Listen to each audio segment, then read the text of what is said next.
estamos congregando aqui no Monte Sion. Nosso pastor Joselildo, ele trabalha à noite, está dormindo, ele faz uma correria muito louca durante o dia e cuidando do pai, que o pai está com uma enfermidade. Gostaria que vocês orassem pela vida dele também, que está com câncer na próstata, e está uma correria muito doida a vida dele, e ele trabalha à noite, leva a criança na escola, volta, busca, e é meu. E ele tem um tempinho para dormir, e esse tempinho foi agora, né?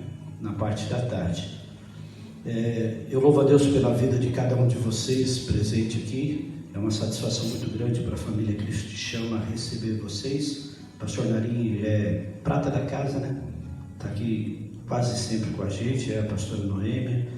E eu louvo a Deus pela tua vida, né? Ele falou, traz uma palavra para a gente lá na coisa. Eu falei, Jesus, como é que está, né? Muitos profetas aqui, homens gabaritados diante do Senhor, mas Deus tem uma palavra no meu coração que eu gosto bastante desse texto, e algo que Deus falou comigo há uns tempos atrás, e eu gostaria de compartilhar com vocês. Gostaria que você abrisse a tua Bíblia no livro do 1 Samuel, capítulo de número 17 e o verso de número 25, é isso?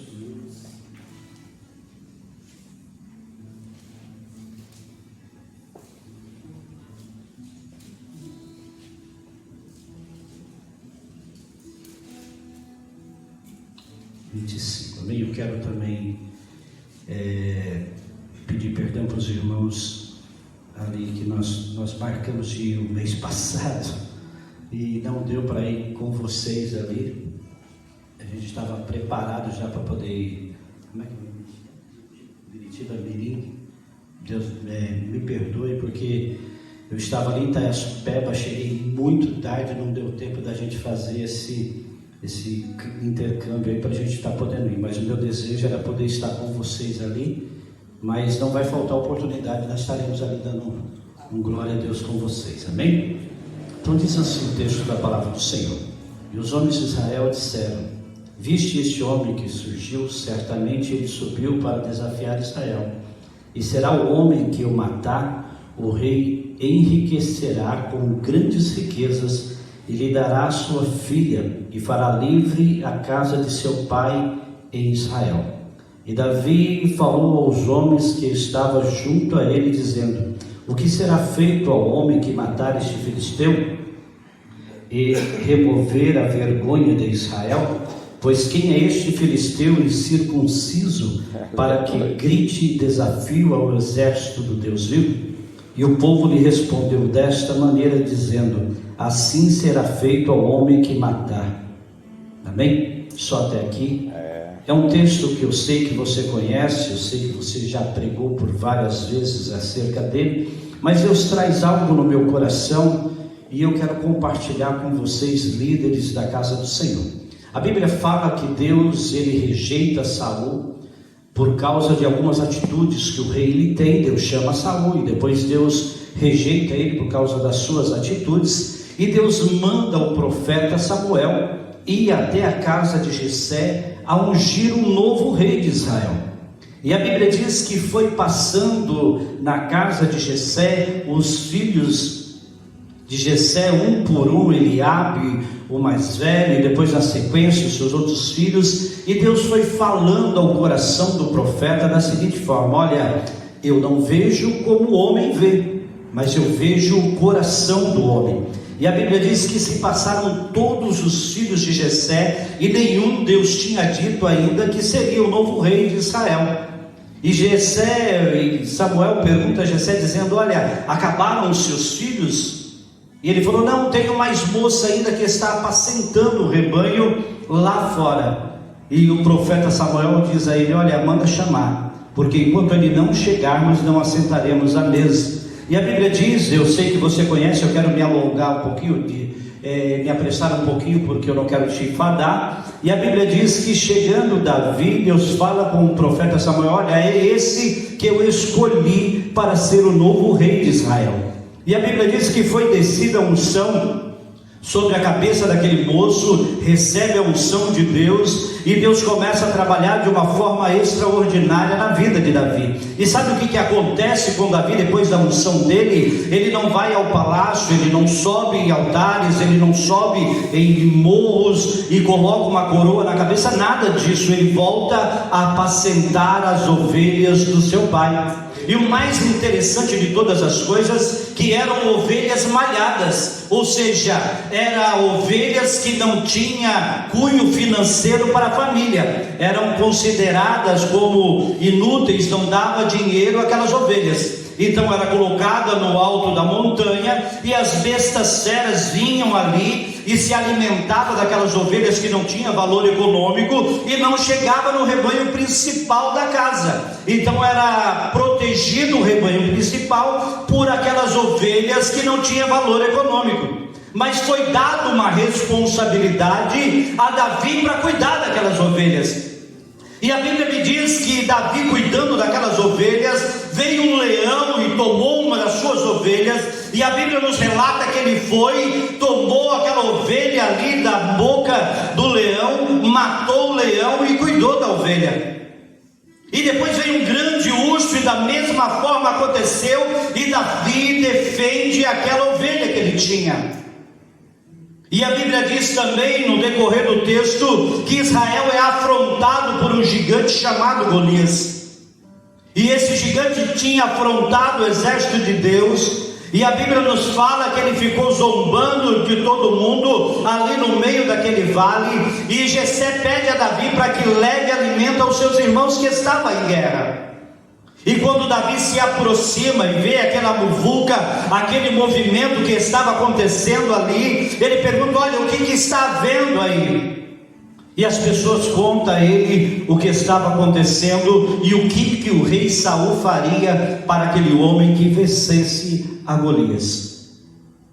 E quando ele fala que daria a mão da tua filha em casamento, cobriria ali com um peso de ouro aquele que vencesse, isentaria de imposto a casa dos seus pais, cresceu um desejo muito grande dentro do coração daquele moço. Sabe por quê, irmãos? Quando Deus ele faz uma promessa na vida do homem, da mulher, ele tem que ir de encontro àquilo que Deus ele tem para fazer na tua vida. Ou seja, eu sempre falo isso que eu vou dizer para vocês. Um dos maiores desejos que eu tenho é pregar nos Estados Unidos. Me pergunte uma coisa: você estuda inglês?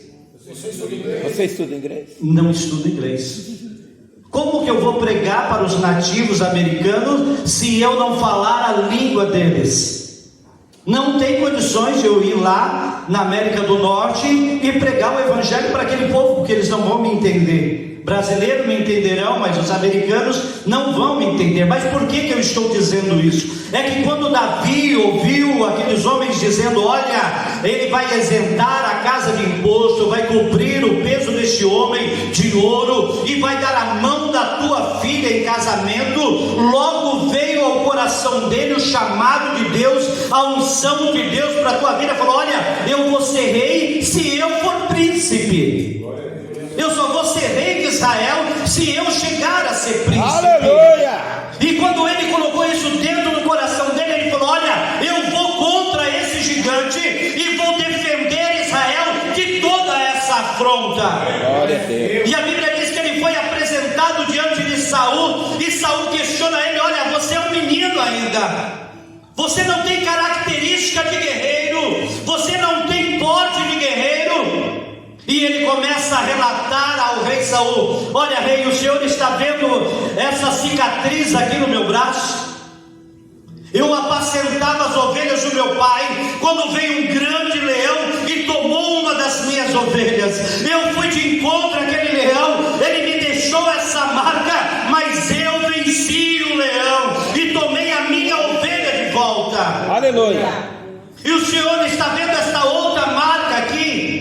Quando veio um grande urso e arrebatou uma das minhas ovelhas, e eu fui contra esse urso e tomei a minha ovelha da boca dele e o venci, o urso. Glória a Deus. Tem muitas marcas que acontecem na tua vida que você ainda não entendeu o porquê acontece isso com você, mas para tudo que acontece diante de você, há um propósito de Deus para todas as coisas. No tempo oportuno, no momento oportuno, Deus vai se revelar e vai mostrar a grandeza, a glória e a majestade dele sobre a tua vida. Louvado seja o nome do Senhor. E a Bíblia ainda continua dizendo que ele coloca a armadura de Saul e não consegue dar um passo. E ele falou: olha, eu não preciso disso. E ele pega a tua funga, pega 5 pedrinhas perto do ribeiro. E o que eu quero te dizer também nessa noite é que Davi lutou com as suas próprias armas. Ele não quis lutar com arma de ninguém. Sabe o que acontecia com Davi no campo? Ele colocava uma coisa ali em cima de uma árvore e pegava a tua funga e começava a girar e ia trabalhando, ia se aperfeiçoando, ia batendo naquele, ia derrubando, porque era a arma que ele tinha para poder lutar o seu dia a dia. E quantas pessoas têm tentado pegar a arma do outro para poder continuar, caminhar, ir um pouco à frente, mas não vai se dar bem. Por quê? Porque Deus te capacitou com algo e Deus vai te usar dentro daquilo que Ele te capacitou. E quando ele chega diante daquele Golias, que ele olha para baixo e fala: olha, o que vocês estão fazendo comigo? Vocês vêm com vara-paus, o que essa criança vem lutar contra mim? E Davi olha para ele e fala: você vem contra mim contra espada e escudo, e eu vou contra você no nome do Senhor dos Exércitos. E você conhece a história. Ele caiu e com a sua própria espada ele perdeu o seu pescoço. O que Deus ele quer nos ensinar nesta noite é que Deus tem te dado uma arma, Deus tem te preparado, Deus tem te chamado e colocado o recurso diante de você. Então vai diante do recurso de Deus, se agarre naquilo que Deus tem colocado na tua vida e na tua história e faça o que Deus te chamou nessa terra, porque você vai ser bem-aventurado para a glória do nome do Senhor. Lute com as suas armas, lute com aquilo que Deus ele te deu. É oração, então ore. É evangelizar, então evangelize. É louvar ao Senhor, então adore ao Senhor. Se é varrer a igreja, varra a igreja, mas lute com a arma que o Senhor tem te dado, porque é através disso que Deus vai honrar a tua vida e o teu ministério para a glória do nome dele. E você sabe o que aconteceu com ele? Se tornou um dos maiores reis que houve em Israel. Sabe por quê? Porque ele viu a oportunidade de Deus na vida dele e foi de encontro à oportunidade do Senhor. Então não perca a oportunidade que Deus coloca diante de você, porque Deus tem colocado dia a dia oportunidade para você abraçar com ela e fazer a obra do Senhor. Amém? Deus nos abençoe no nome de Jesus e aplauda o Senhor Jesus.